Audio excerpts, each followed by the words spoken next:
Alrighty friends, it is Inktober. This is not about Inktober.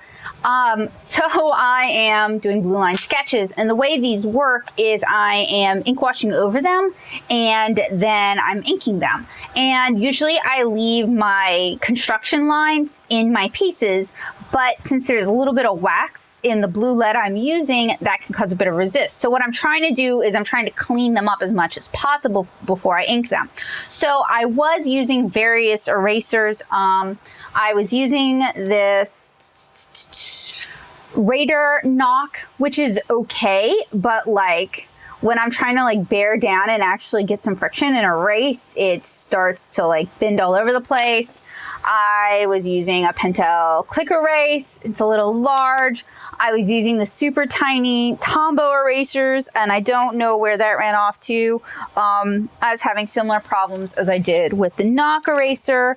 I was using, where is it? Here it is, a white stroke eraser, which I normally like because they're very soft and they're really good for removing blue lines and graphite without damaging the inks on top.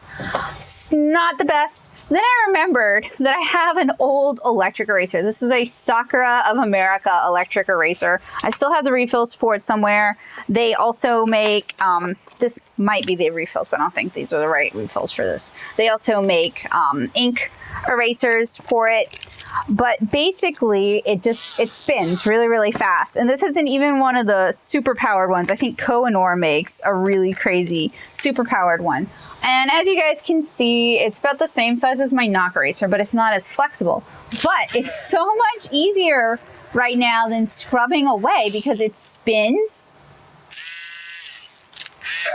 So as long as I have good control and I don't let it take over, and it'll fight you. So like you definitely need to hold on to this puppy as you're erasing.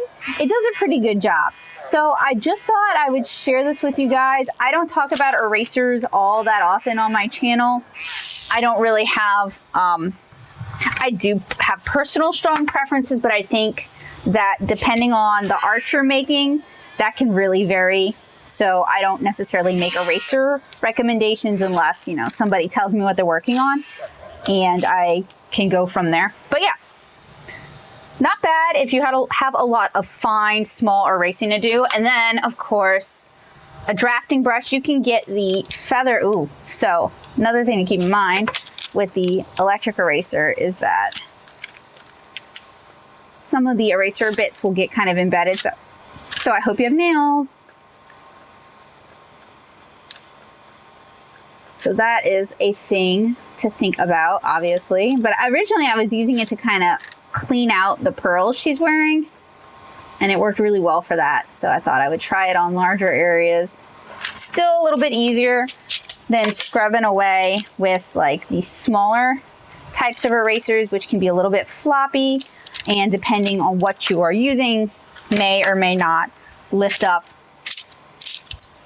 your pencil line. So anyway, I hope I turned you guys on to something. I don't know. I hope it was helpful, useful, or informative, and I'll see you guys again real soon.